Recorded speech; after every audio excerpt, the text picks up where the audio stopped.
Hi all నేను మీ గీత. Mister attitude Raavan part 1 చూసి చూడండి. ముద్దబంతి పువ్వులా మెరుస్తూ కనిపిస్తుంది అతని కళ్ళకి. మళ్ళీ కళ్ళు తెరిచాడు. లాభం లేదు. మాధవ్ని పిలిచి వర్క్ డీటెయిల్స్ కావాలి అన్నాడు. మాధవ్ సరేనని వర్క్ జాయిన్ అయిన వారి రెజ్యూమ్ డీటెయిల్స్ తీసుకుని వచ్చి ఇచ్చాడు.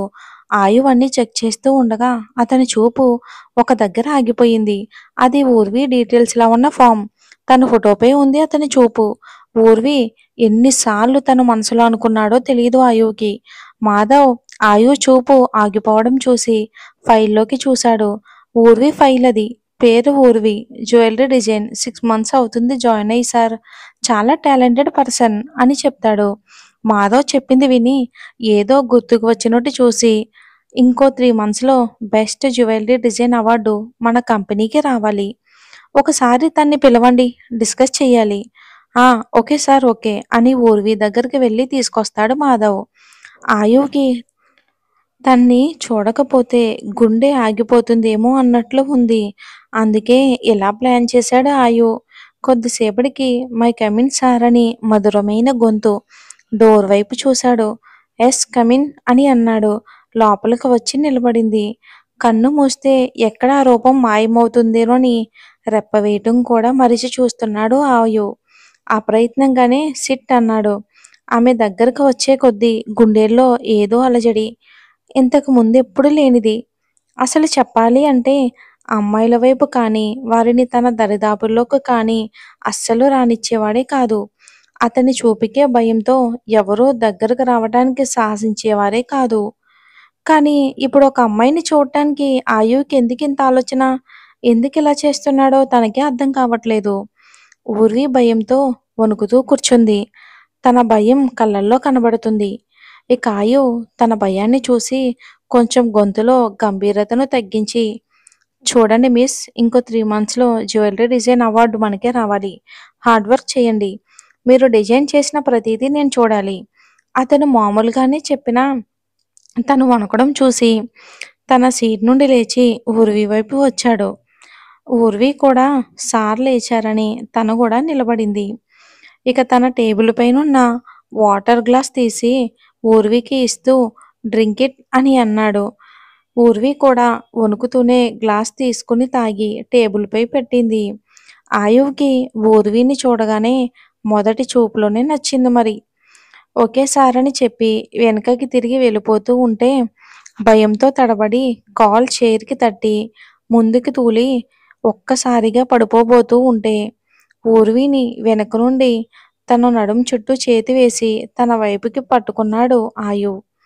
కింద పడిపోయానేమో అని అనుకుని గట్టిగా కళ్ళు మూసుకుంది ఊర్వి.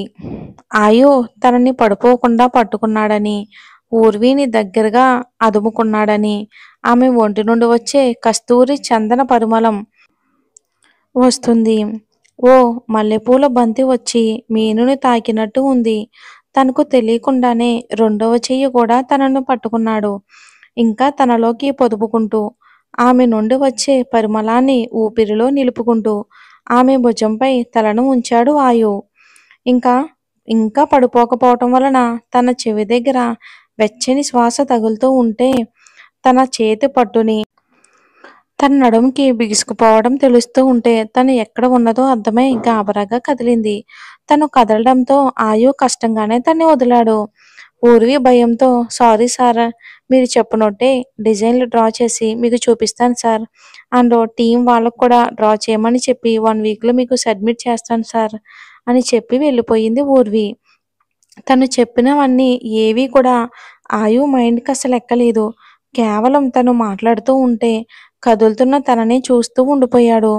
రూమ్ నుండి తను వెళ్ళిపోయాక స్పృహలోకి వచ్చి చిన్నగా నవ్వుకుంటూ తనని హత్తుకున్నప్పుడు తన శరీరానికి తగిలిన దగ్గర కస్తూరి చందన పరిమళం వస్తూ ఉంటే మళ్ళీ ఒకసారి ఆయు గాఢంగా ఊపిరి తీసుకుని మళ్ళీ ఆ పరిమళాన్ని తనలో నింపుకుని తన వర్క్లో మునిగిపోయాడు ఆయు. ఊర్వి నుదుటి మీద చిరు చెమటలు తుడుచుకుని గెద సవ్వడిని అదుపు చేసుకుంటూ తన క్యాబిన్కి వచ్చి చైర్లో అలా ఒక బొమ్మలా కూర్చుంది. అదే పనిగా ఊర్వి ఫోన్ మోగుతూ ఉంటే ఒక్కసారిగా ఈ లోకంలోకి వచ్చి డిసిప్లిన్ కూడా చూడకుండా ఫోన్ లిఫ్ట్ చేసి, హలో ఎవరు? ఏంటే ఏ లోకంలో ఉన్నావే? నేను వర్షాని. లంచ్ చేసావా? టైం 2 అవుతుంది. అది అని ఊర్వి నసుకుతుంటే, నీ పని తగలయ్యా! ఇంకా తినలేదన్నమాట. సీఈఓ కూడా నీలా తిండి తిప్పలు మాని వర్క్ చేయడు అని తిట్ల దండకం మొదలుపెట్టింది వర్ష. అబ్బయా! ఆపవే తింటాను ప్లీజ్. హ్మ్. ఓకేలే తిన్నాక కాల్ చెయ్యి. ఊర్వి ఫోన్ పక్కన పెట్టి బాక్స్ తీసుకుని తిని మళ్ళీ వర్షకి కాల్ చేసింది. చెప్పవే మళ్ళీ ఎందుకు చేశావు? నిన్ను మిస్ అవుతున్నానురా అంటూ గారాలు పోతుంది. ఛీ ఆపు. నువ్వు అమ్మాయివని పూర్తిగా మర్చిపోతున్నావే. నా వల్ల కావటం లేదు నీతో. నా బాధ కూడా అదే కదే. ఎందుకు అమ్మాయినయ్యానని. అబ్బాయినయ్యుంటే ఈ పాటికి నిన్ను పెళ్లి చేసుకుని 2, 3 పిల్లల్ని కనేదాన్నే. హ్మ్. ఏం చేస్తాం బ్యాడ్ లక్. ఒసేయ్ ఆపవే నువ్వొక డాక్టర్‌వి. లేడీ రౌడీలా తయారవుతున్నావు. ఓకే. సాయంత్రం బయటికి వెళ్దాం. తొందరగా ఆఫీస్ నుండి వచ్చెయి. బయట నేను వెయిట్ చేస్తూ ఉంటాను నీకోసం. సరే సరే ఓకే అని కాల్ కట్ చేసి వర్క్‌లో పడిపోయింది ఊర్వి. ఇంక సాయంత్రం 5 గంటలకు ఆయువుకి డింపుల్ ఫోన్ చేసి విల్లా ఓకే అని చెప్తాడు. వర్క్ కొంచెం బ్యాలెన్స్ ఉంటే చేసుకుంటూ సీసీటీవీ ఫుటేజ్ స్క్రీన్‌పై చూశాడు. ఊర్వి వర్క్ ఉందని మాధవ గారికి చెప్పి బయటికి వెళ్తుంది. ఎంట్రన్స్ దగ్గర వర్ష కారులో వెయిట్ చేస్తూ ఉంటే తొందరగా వెళ్ళి కారులో కూర్చుంటుంది. మళ్ళీ ఎక్కడ లేట్ చేశానేమో అరుస్తుందేమోనని. ఈ సీన్ మన బాబు చూశాడు. బాబుకి వర్ష కనిపించదు. ఎవరో అబ్బాయి అనుకుంటాడు. కనుబొమ్మలు మడుస్తూ చూస్తూ అసహనంగా ఉంది తనకు. ఒక్క నిమిషం కూడా ఉండలేకపోయాడు. తను లేని ఆఫీస్‌లో ఎందుకో తనకసలు ఉండబుద్ధి కాలేదు. ఇంకొక్కసారిగా బయటికి వచ్చి డింపుల్ చెప్పిన అడ్రస్‌కి కారుని పరుగులు పెట్టించాడు. అది ఆయు విల్లా. విల్లా ఎలా ఉండాలో ముందుగానే డింపుల్‌కి చెప్పి తన టేస్ట్‌కి తగ్గట్టు డిజైన్ చేయించుకున్నాడు ఆయు. కారు హారన్ సౌండ్‌కి వాచ్‌మెన్ వచ్చి గేట్ తీయడంతో కారు విల్లా ముందు పోర్టికోలో ఆగింది. అతని బాడీ హైట్‌కి పెద్ద పెద్ద అడుగులు వేసుకుంటూ ఎదురు వచ్చిన డింపుల్‌కి చూపుతూనే ఓకే చెప్తూ విల్లా మొత్తంగా అబ్జర్వ్ చేస్తూ తన రూమ్‌కి వెళ్ళిపోయాడు. డింపుల్ పనివాళ్ళకి, బాడీ గార్డ్స్‌కి ఇక వాళ్ళ పనులు చెప్తూ ఉన్నాడు. బెడ్‌రూమ్‌కి వచ్చి తన బ్లేజర్ తీసి ఊర్విని పట్టుకోవడం వలన దానికి అంటుకున్న ఆమె సహజ సిద్ధమైన శరీర పరిమళాన్ని తన గుండె నిండా నింపుకుంటూ బెడ్‌పై వాలి కళ్ళు మూసుకుని మెల్లగా నిద్రలోకి జారుకున్నాడు. ఇక ఆయువుకి చాలా రోజుల తర్వాత హాయిగా నిద్ర పట్టింది తనకి. మరి మన పాపలు ఏం చేస్తున్నారో చూద్దాం. కాళ్ళకు ఉన్న జోళ్ళు అరిగేదాకా ఊర్విని తిప్పి తిప్పి ఇంటికి వెళ్ళి వండుకునే ఓపిక లేక రెస్టారెంట్‌లో డిన్నర్ చేసి ఫ్లాట్‌కి వెళ్ళి ఫ్రెష్ అయ్యి పడుకున్నారు. రేపు ఎలా ఉంటుందో ఆఫీస్‌లో. ఈ వర్ష బేబీ వల్ల ఊర్వికి ఆయు ఏం పనిష్మెంట్ ఇస్తాడో ఇవ్వడో చూద్దాం. పాపని ఎంత ఇబ్బంది పెడతాడో ఏంటో మరి. వచ్చే ఎపిసోడ్‌లో చూద్దాం. కింద కామెంట్ సెక్షన్‌లో హైప్ అనే ఆప్షన్ ఉంటుందండి. దాన్ని క్లిక్ చేస్తే ఇంకో 10 మందికి వీడియో వెళ్ళే అవకాశం ఉంటుంది. ఎలాగో లైక్ చేస్తున్నారు కదా! దాని కింద హైప్ అనే ఆప్షన్ నొక్కితే చాలండి. ప్లీజ్ అండి. Thanks for watching.